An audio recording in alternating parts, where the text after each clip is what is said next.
et je suis maître de conférence en droit public au département études européennes de l'Université de la Sorbonne Nouvelle.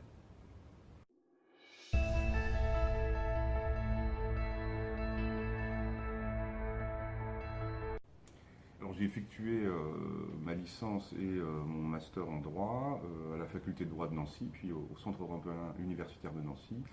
Et ensuite, je me suis inscrit en doctorat, toujours à la faculté de droit de Nancy, sous la direction du professeur Yves Petit. J'ai été doctorant contractuel dans cette faculté. Ensuite, j'ai été à terre au département droit et sciences politiques de l'université de Nanterre. Et enfin, j'ai été qualifié aux fonctions de maître de conférence et j'occupe mes fonctions à la Sorbonne Nouvelle depuis 2014.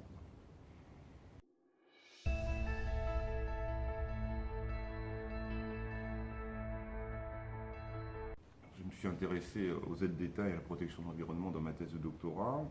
Alors tout d'abord parce que je m'intéressais au droit des aides d'État. C'est d'abord un intérêt, je dirais, personnel, c'est-à-dire que j'ai toujours apprécié les matières dans le domaine du droit public économique. Et j'ai toujours aussi été très intéressé par le droit de l'Union européenne. J'étais spécialisé en droit de l'Union européenne au niveau master.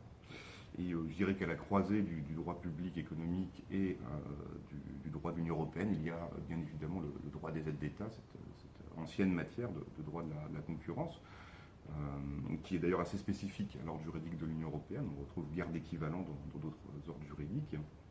Et le choix de consacrer cette thèse aux aides d'État à la protection de l'environnement, c'est le résultat d'une discussion avec mon directeur de thèse, le professeur Yves Petit. En effet, premièrement, l'époque, je dirais, des études générales du droit des aides d'État était un peu révolue. Les thèses avaient été écrites à ce sujet dans les années 90 et la matière avait connu beaucoup de développement. Donc, à la fin des années 2010, la période était plutôt à des études spécialisées de la matière. Et le professeur Petit m'a indiqué que parmi les développements que le contrôle des aides d'État allait connaître, on pouvait s'attendre à ce que de nombreuses affaires concernent à l'avenir les aides d'État à la protection de l'environnement. Donc c'est pour ça qu'on a retenu ce sujet. Et sur ce point-là, d'ailleurs, je n'ai pas été déçu puisqu'il a effectivement connu de très nombreux développements durant la rédaction de ma thèse de doctorat.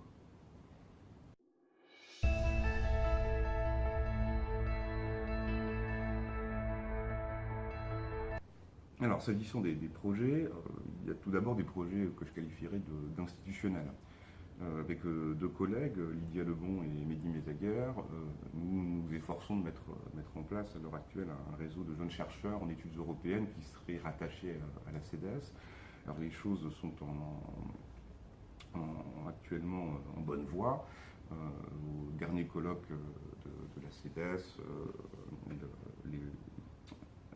le bureau a proposé de modifier les statuts de l'association pour intégrer justement ce réseau des jeunes chercheurs. Et par ailleurs, nous prévoyons de diffuser sous peu un appel à contribution pour un colloque qui serait consacré uniquement, je dirais, aux jeunes chercheurs. Le but est que les jeunes chercheurs soient les intervenants de ce colloque-là. Et ce colloque serait consacré à ce qu'on a appelé les études européennes critiques. L'idée derrière les études européennes critiques, je dirais, c'est de s'inspirer un peu du mouvement des Critical Legal Studies aux États-Unis et de transposer certains axes de recherche dans le champ des études européennes.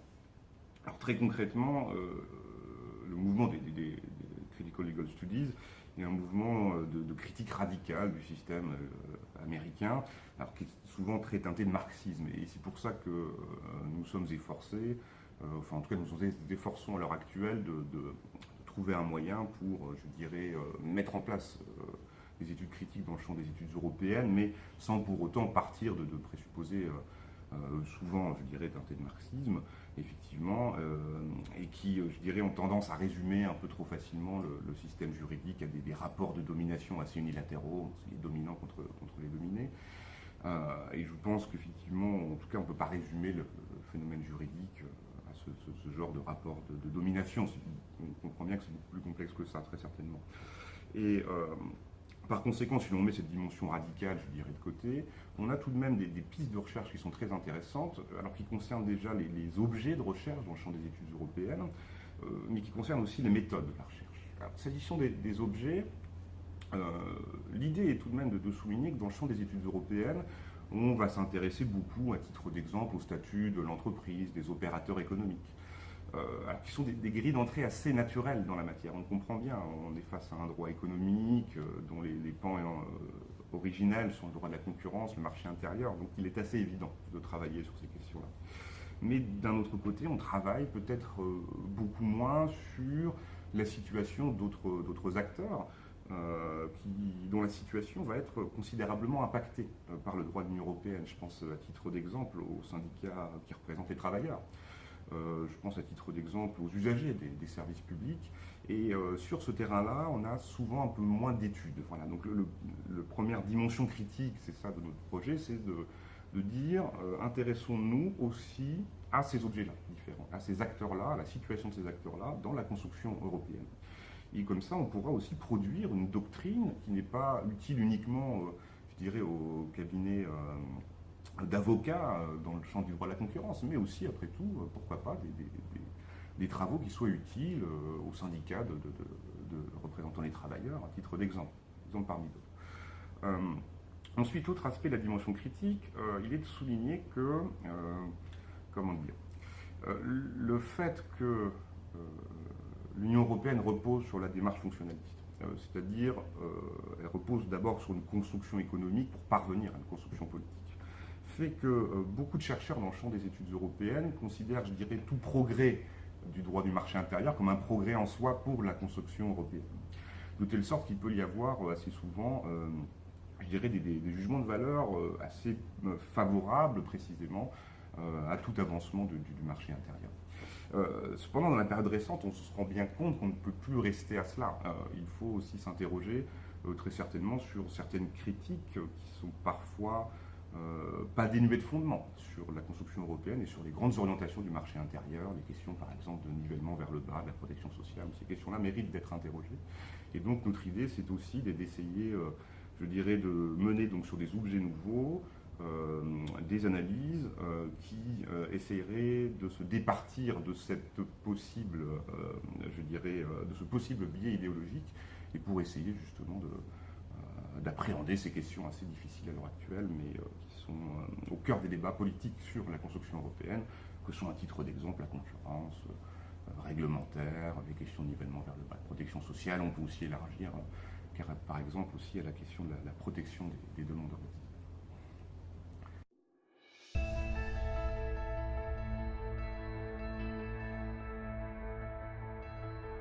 Pour ce qui est de mes projets individuels, un beau sujet d'étude pour les personnes qui s'intéressent au contrôle des aides d'État à l'heure actuelle, c'est bien évidemment les procédures de la Commission européenne relatives aux rescrits fiscaux.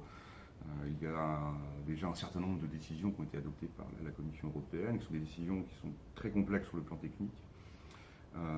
Et il y en a d'autres à venir, parce qu'il y a toujours des procédures en cours, et ces décisions nourrissent déjà un contentieux important devant les juridictions européennes, qui va trancher des questions assez cruciales pour, je dirais, l'avenir de la lutte contre ce qu'on peut appeler l'évasion fiscale dans l'Union européenne. Donc il y aura très certainement matière à suivre les développements dans ce domaine. Ensuite, un autre projet d'étude qui m'intéresse, ce serait de travailler sur les critères de l'effet direct. Alors, c'est lié à une observation à laquelle j'ai abouti en écrivant un autre article que j'aurai l'occasion d'évoquer sur la question de savoir si le droit subjectif est un critère de l'effet direct en droit de l'Union européenne. Et en substance, le point de départ de cette recherche serait le suivant. À l'heure actuelle, on dispose d'une grille explicative de l'effet direct, alors qui fonctionne bien après tout. C'est-à-dire qu'il y a des critères généraux qui sont établis. Est-ce que la disposition est claire, précise et inconditionnelle? Et ensuite, il y a des variations. Alors, selon les règles, certaines règles vont être d'effet direct complet, c'est-à-dire aussi bien dans les rapports horizontaux que verticaux. Et il convient aussi de distinguer en fonction de l'acte qui contient la règle. On sait bien qu'on ne traite pas l'effet direct des directives de la même façon que l'effet direct des règlements ou du traité. Donc, on a cette grille de lecture qui concerne vraiment uniquement l'effet direct, pas les autres formes d'invocabilité, qui fonctionne bien, qui est tout à fait opérante. Mais quand on s'intéresse à certains arrêts, on se rend compte qu'elle ne suffit pas, je dirais, à expliquer totalement le raisonnement de la Cour de justice, en particulier sur des questions d'effet direct. Alors, je vais prendre deux éléments qui me semblent assez importants. Premier élément, à l'heure actuelle, on distingue en effet les règles qui sont d'effet direct vertical des règles qui font d'effet direct horizontal. On arrive bien à expliquer la distinction pour s'agissant d'effets directs et de directives. C'est bien que les directives, en principe, en tout cas, ne produisent pas d'effet direct horizontal. Mais lorsqu'il s'agit, par exemple, de s'intéresser aux dispositions du traité, aux dispositions d'un règlement, on a plus de mal à expliquer pourquoi. Pourquoi est-ce qu'une règle aurait un effet direct horizontal et pourquoi d'autres règles, je dirais, n'auraient qu'un effet direct vertical, souvent vertical à 100. Donc ça c'est une question. Ensuite, autre élément, dans l'explication traditionnelle de la théorie de la Cour de justice en matière d'effet direct, on part souvent du principe selon lequel l'arrêt Van Genenloos aurait, je dirais, réglé définitivement la question de l'intention des parties. C'est-à-dire qu'il ressortirait de cet arrêt qu'une bonne fois pour toutes, la Cour de justice a établi que les États fondateurs étaient convenus que les traités pouvaient produire un effet direct. Donc leur intention serait définitivement établie. Alors cela étant, quand on s'intéresse au débat autour de l'effet direct de certaines dispositions, et notamment du traité, on se rend compte qu'en réalité, il y a très souvent des éléments qu'on peut rattacher à l'intention des parties qui vont réapparaître. Je prends un exemple, c'était partie des points qui ont attiré mon attention, l'effet direct des règles de procédure ou de manière générale des règles du traité en matière de contrôle des aides d'État. En effet, l'article 107 TFUE, en vertu duquel les aides d'État sont incompatibles, n'est pas d'effet direct. En revanche, le paragraphe 3 de l'article 108 TFUE, selon lequel toute aide nouvelle doit être notifiée à la Commission européenne préalablement à sa mise en œuvre, est d'effet direct. Et quand on s'intéresse aux arrêts qui ont traité ces questions-là d'effet direct, on se rend compte que les questions de la précision et de l'inconditionnalité de la règle n'ont pas du tout été centrales dans l'analyse de la Cour de justice. On parle d'autre chose. Et on va parler de quoi? De la question de savoir si l'effet direct entamerait ou non la compétence exclusive de la Commission en matière de contrôle des aides d'État. Ça a vraiment été ça l'enjeu. On ne parlait plus du tout des critères de précision et d'inconditionnalité qui posaient d'ailleurs assez peu de problèmes pour le paragraphe 3 de l'article 108 TFUE.